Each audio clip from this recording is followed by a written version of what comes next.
You're changing it from general form to standard form.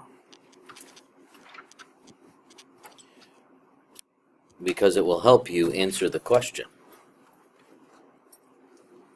All right, now, we're going to kind of rearrange these terms. We're going to put our x squared term and our x term, and then we're going to leave a space.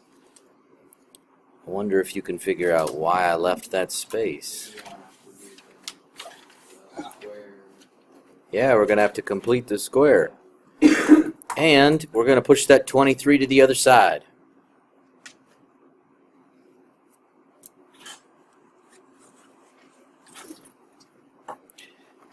Another question I have for you is this. When you look at those two terms that I put in the red box, can you tell me what kind of conic we're dealing with? When you look at those two squared terms in the red box, can you tell me what kind of conic you're dealing with?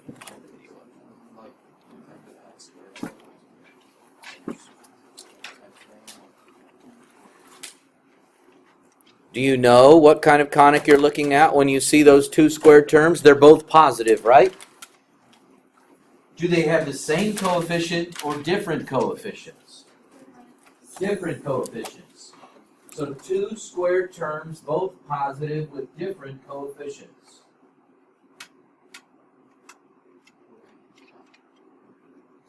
What's that? What if they were the same coefficient?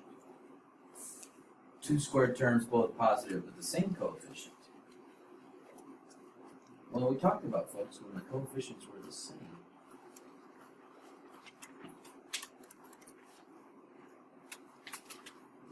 You circle when they're the same, but what if they're not the same? It's an ellipse. But you should be able to look at that equation and in a matter of 2 seconds tell me it's an ellipse because of what's in that red box. Two positive squared terms with different coefficients. Okay. So the fraction I like to add for completing the squared is b squared over 4a. And if I take negative 18 and square that and divide by 4 times 9, what do I get?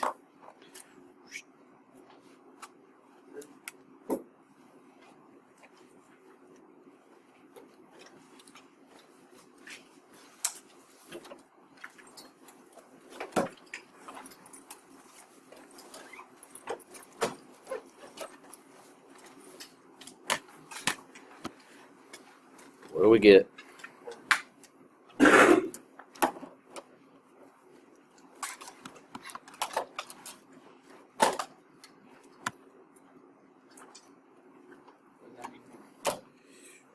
I got 9. Did you get 9? 18 squared over 36? I got 9. If you don't square the entire thing, you can't go like 18 divided by 36 and then square. Okay, now I know what you're trying to do if you're doing the old Algebra 2 method where you take the middle number, cut it in half, and square it, but you would have to factor out the 9 first.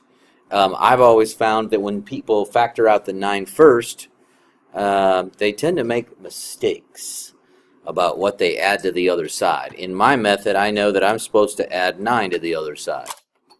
If you add 9 to this side, you better add 9 to the other side.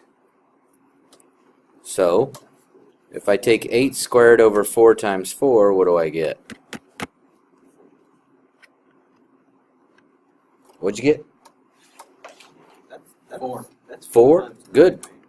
So, we add 4 there, and we add 4 here. Yes?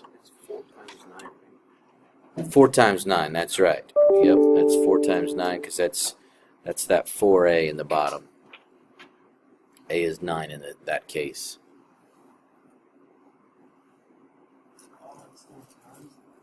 Yep, now. Yep, b squared over 4 times a. Okay, so in this black circled area, what can you factor out? You can factor out a 9. If you do that, you get x squared minus 2x plus 1, which just so happens to be a perfect square. What are you going to pull out of the other three terms? A 4, which leaves you with a perfect square. And what's 23 plus 9 plus 4? 36. See if you can change that the rest of the way into its standard form.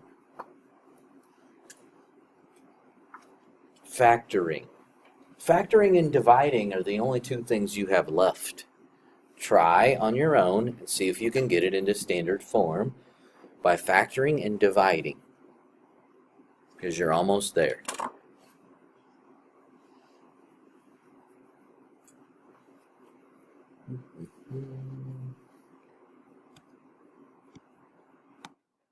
I should have done this with my other writing tool so that I had more space. Didn't have to do this. But I was not thinking when I did that. Come on.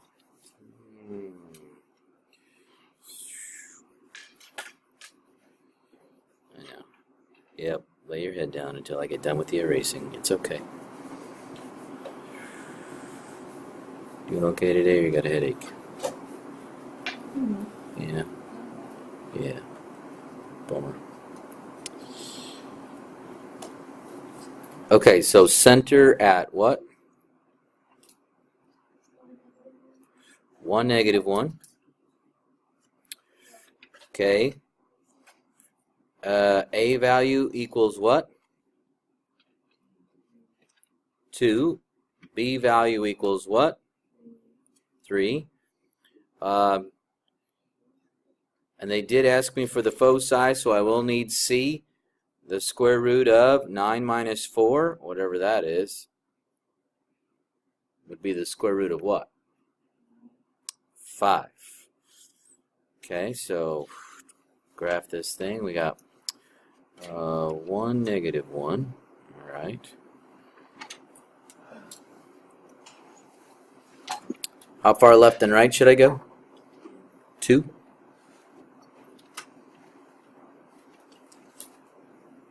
How far up and down should I go? 1, 2, 3. Okay, so too high. 1, 2, 3.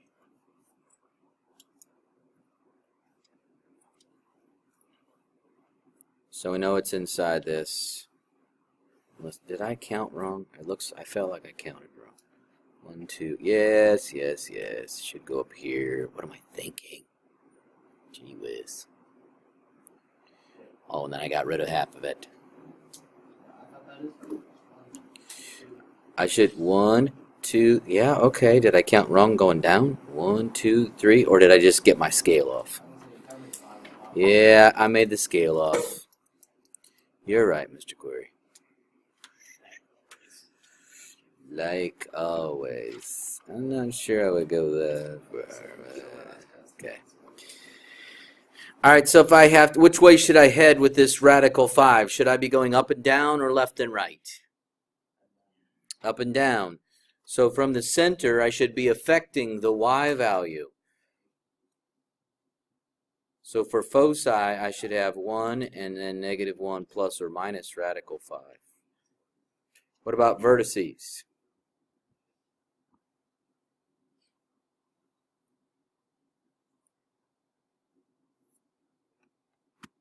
Do you go up and down from the center or left and right?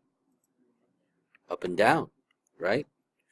So 1, 2, and 1, -4. Hopefully you wrote this stuff down. They also, what? Like the 1, -4, you just subtract the 3 from the center. Yep. Then you just add 3 to the center. Yep. Okay. Okay, they asked for one extra thing in this. They asked for the eccentricity. The eccentricity, we said, was the They used the letter E, and they talked about the distance to the focus divided by the distance to the vertex. What's the distance to the focus?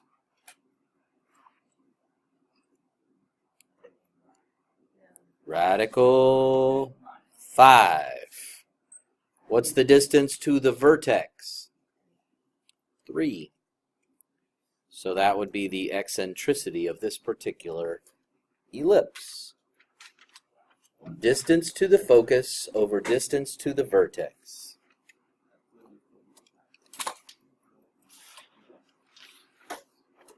Okay.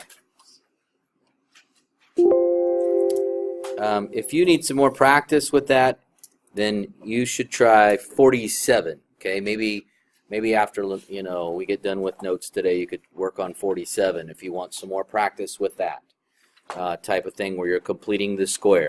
There is one question that you'll have to do on the quiz. So if you want to practice something in here, 47 looks like a good one because the numbers look nice. 48 looks good also. 46 looks kind of ugly, to be quite honest. So I wouldn't mess with 46 unless you just, really want to. All right, 8.3.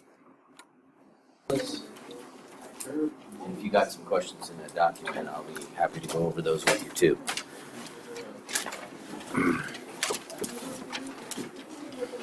Okay, so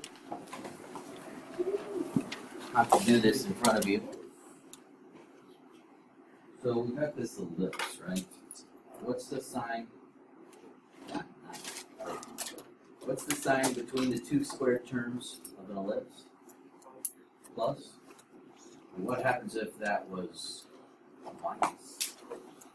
Ooh, I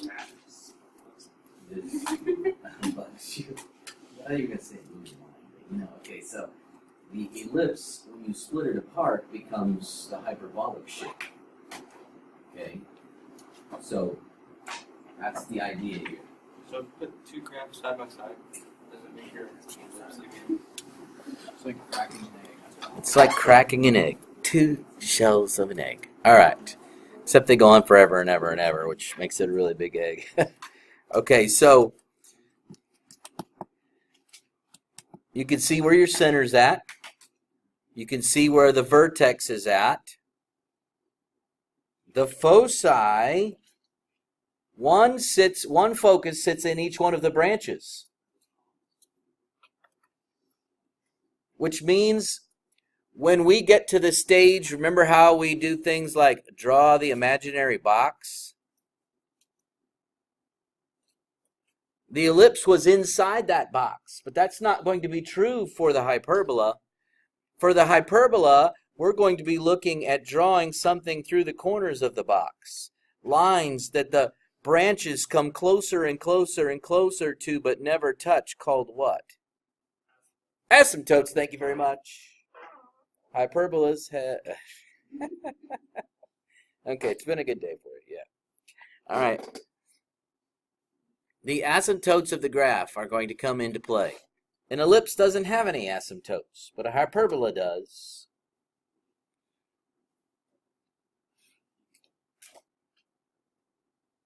The definition of how we find a hyperbola. Remember in the ellipse how we took the distances? You took any point on an ellipse and you took this distance here and this distance here and you added them together and you got the same thing? Well, that's not true for a hyperbola. For a hyperbola, you subtract them and you get the same number. It's the difference between those distances which gives you a constant value, which generates this. Now,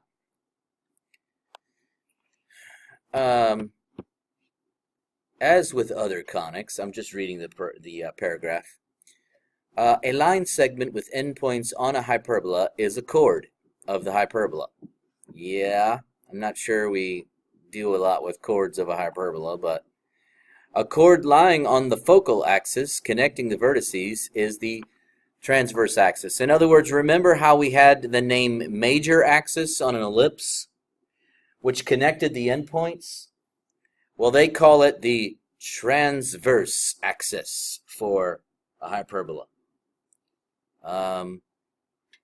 Seems kind of weird, but that's what they call it. And then they have this other one called the conjugate axis. It's somewhere in here.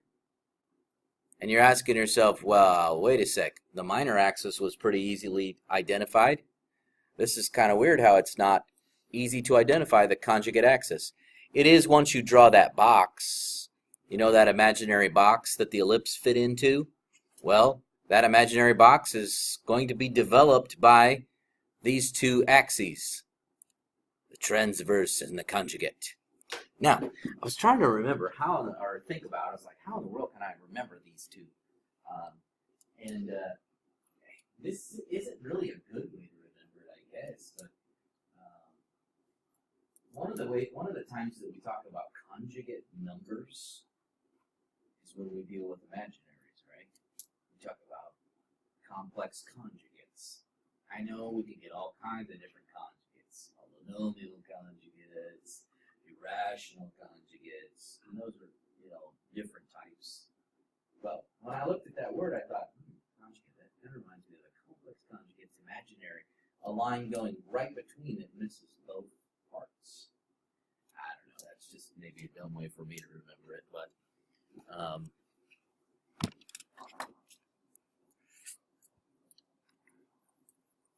it's interesting here. I copied this in the notes. Here's a real generic form of this equation. Now, can you tell me anything about that particular one? Like, could you tell me its center? Could you tell me the center of this hyperbola? 0, 0, yes. That should ring a bell because it's exactly like the ellipses, right? You're going to have your A and your B exactly like, we had before, where you go this, right and left, A, and then up and down, B, okay? It's just that this imaginary box is not going to contain the ellipse anymore, right? Because it's going to have the asymptotes running through it. This particular hyperbola you're looking at opens left and right. So it opens like this. It'll touch the edge of the box. I know of that because the x squared term is positive. If the y squared term was positive, then it would open up and down. We could have the same looking box with the same looking asymptotes and the same center opening up and down.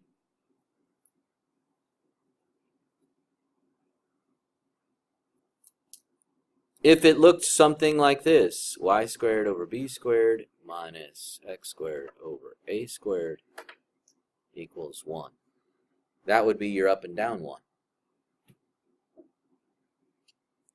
I thought it was interesting that they showed you how to find the asymptotes by substituting 0 in for, I thought that was kind of interesting, maybe that's just me, that you can find those asymptotes by substituting 0 in for the 1 and solving for y. We'll look at that later. It's not that hard to find the asymptotes of those functions. Once again, ignore this side. Because they always claim things like A is bigger than B. And I'm always saying to you that A squared sits underneath the x squared term, and B squared sits underneath the y squared term. Focal axis, y equals k. Well, that's only in this case if the plus and the minus are reversed, then it would be x equals h. And I know that's what they're trying to show you in the other one. Just don't get hung up on memorizing these different formulas. Do you need to know this one? Yeah, you need to know that one. Do you need to know this one? Sure. This one down here?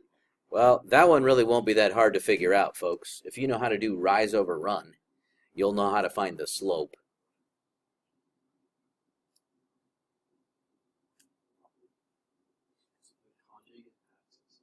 Conjugate axis is the one that misses. So, like, if it was going, like, let's say, yeah, no, it will not always be shorter. Okay, nope, not necessarily. Well, oh, I see what you're saying. Yes, So yes. if it's a rectangle, it's going to be this. Well, let's see here. A goes left and right. B goes up and down. All right. So then we make our box, or do our asymptotes through the graph. So if it opens this way, the conjugate axis is like this. If it opens the other way, it won't necessarily be one's bigger than the other one. So like I could have one length be 6 going up, and then one length be 4, and this one be transposed out. Right. When we think of major axis, we know that's the longer one of the two. But that's not necessarily the case because it could open either up and down or left and right. But the box wouldn't change. That's the interesting part. With an ellipse, you're forced to be inside that box. There's no changing you can do to it. Okay, let's start looking at some of these graphs.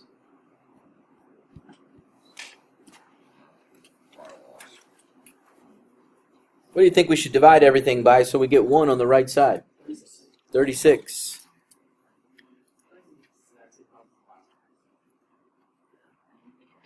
Except there was a plus sign because it was an ellipse. But yeah, it kind of is similar, isn't it? Yeah. So we have x squared over what? 9 minus y squared over 4 equals 1. Can you tell me the value of a and b? 3. You are definitely on fire today. Yep. One day is, it's probably good enough. C equals. Yeah, the final day would be a good one too. Okay. How do we find C? Let's go back. Let's go back and look.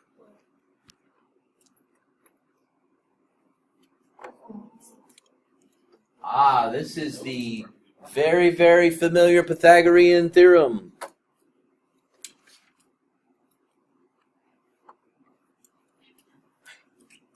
Now, how do I remember this? And I've seen a lot of other teachers say the same thing. How do I look at those 3 things right there and tell? You always do the opposite. Plus, folks, remember the picture. The foci have to sit outside the box. If you do subtract them, you will get a distance which will put your foci inside the box. That's great for an ellipse, horrible for a hyperbola.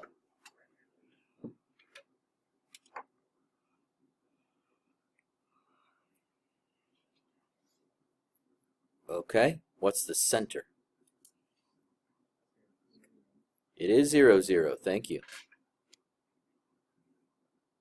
How far right and left should I go?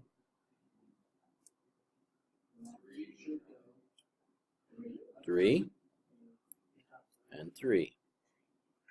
And how far up and down? 2.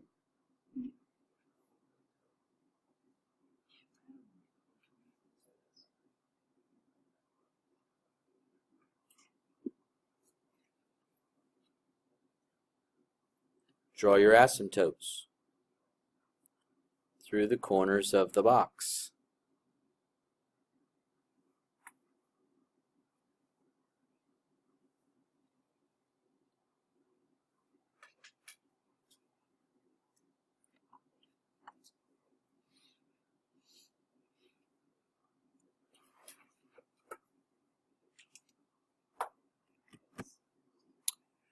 Because this is squared in x squared term, which way is it going to open? Left and right or up and down? This is a left and right. From the edge of the box, you can see that I'm getting closer to the asymptote, never touching it, of course. Yes? Is there ever going to be a time where x squared and y squared are positive? Yeah, that's called an ellipse or a circle. Wait, how did you know? Now, there are a lot of other variations on these. Some of them we're never going to talk about, called degenerate conics. No, I know. Low lives.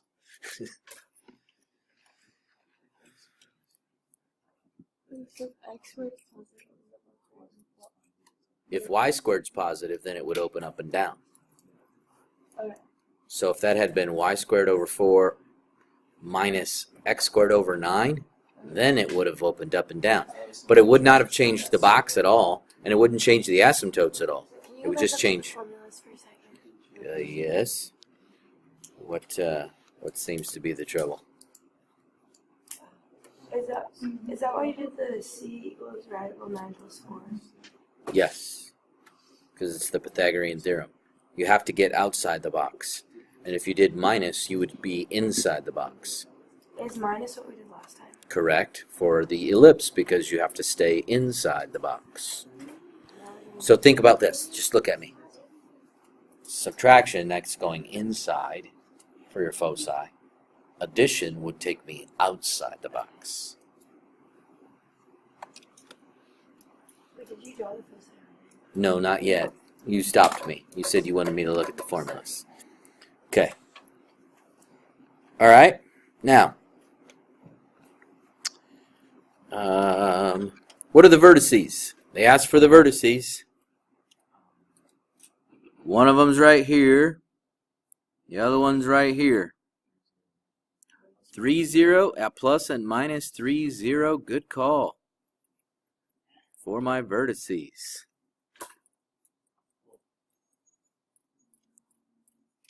What about the foci?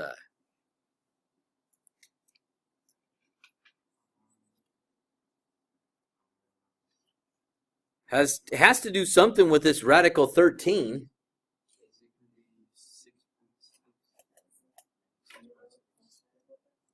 Okay, so what are we going to do with that radical 13?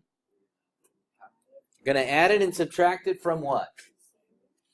Obviously the center, but what part of the center so that I go the correct direction? The x. I've got to go from the x so that I end up putting one vertex, now radical 13. And then that, like what, 3.3? It's 3.6? Yeah, you're right. That's closer to 16. Right. So one focus is about right there. And the other focus is right about there. It has to be. It has to be outside the box. You have to have one focus in each branch. So the focus coordinates were what? Now if you wanted to be exact, you'd probably say plus and minus radical 13, comma 0. But I wouldn't crucify a kid if they said 3.6, comma 0. Right? No, I wouldn't. Okay? Because I would see their work and it says radical 13, it's approximately 3.6, and then I'd be like, yeah, sure.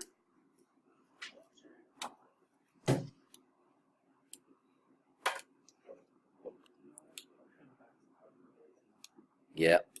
Oh well. Gone are those days. Find an equation of the hyperbola with foci 0, negative 3, and 0, 3. Okay. 0, negative 3. 0, 3. So we got focus 1 and focus 2.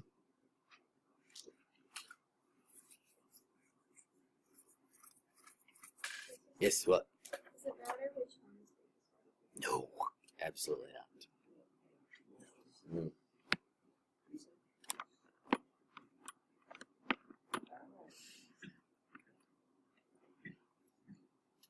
All right, now, what else do we know here? The conjugate axis has length 4. Now, remember, conjugate is kind of like the minor, but, conjugate is the one that never touches the... It has a length of 4.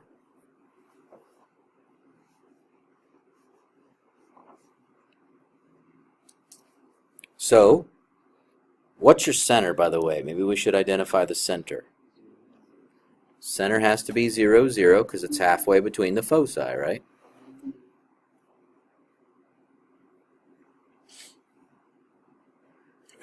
since we know that one focus is in each branch, a very crude drawing of my hyperbola would be something like this, which means my conjugate axis has to go left and right.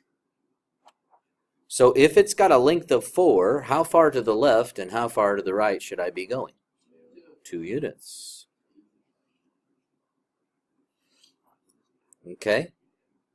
Now let me erase my branches since I know I'm wrong. How did I...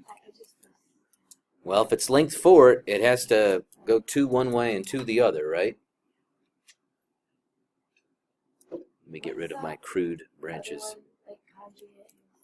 Transverse. Transverse is the one that actually, this one right here is the transverse axis because it goes through the foci and the vertices.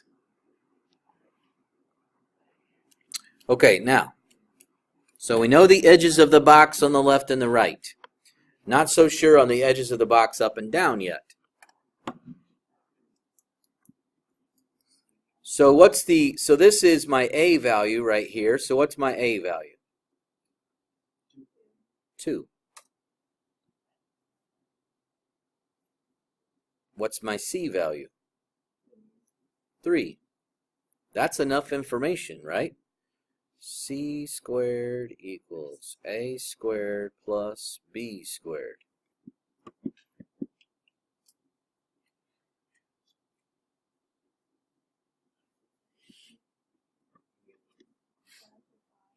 Radical 5 is the value of B, because B squared was 5. Good. What's the question? Okay, because the distance to the focus has always been defined, even for the ellipse, as the C. Okay?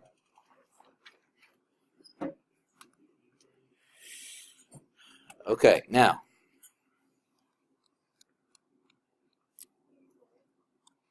sketch the hyperbola and its asymptotes. All right, so we found radical 5. That's about 2.2. So that means my vertex, I'm going to zoom in, 2.2, right about there is my vertex.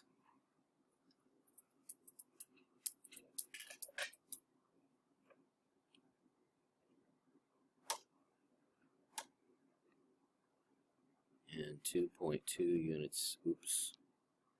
Come on, step it.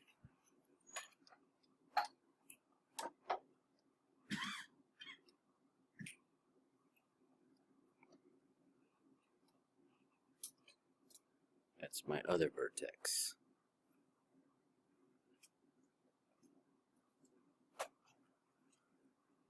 So we can draw the asymptotes in.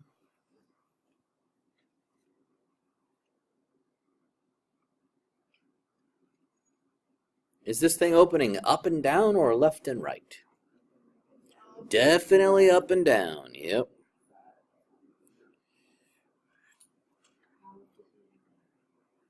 Because each branch has to have one focus in it, and if the foci are up and down, there's no way that I would be drawing this left and right. Plus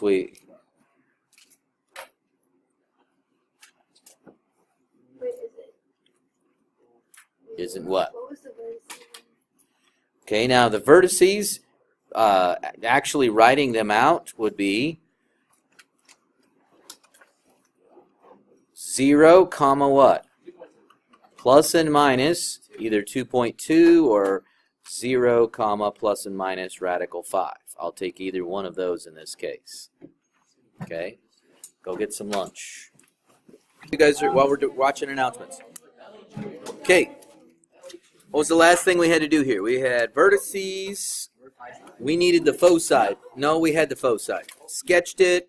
Oh, I wanted the equation. They didn't ask for the equation or find an equation. All right, so what do we got here? The tops of these should be easy. X squared. Now, I know for a fact I'm gonna get somebody that'll say the wrong answer here, but go ahead. Maybe I should scroll up to give myself more room.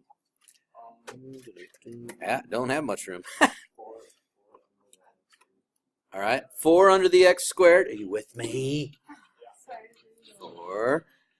Okay. What goes underneath 20? What goes underneath the y squared? 5. Okay, now, here's my biggest fear. What are you going to do with the signs? Which one should be positive?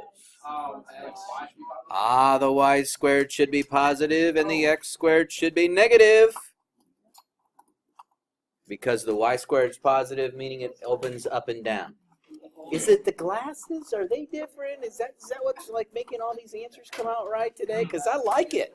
I like what I'm seeing here and hearing. Okay, it's good. All right, so just wanted to write that equation and finish up these notes, and now we'll watch announcements. Okay, and I'll change the calendar for you to have the homework problems.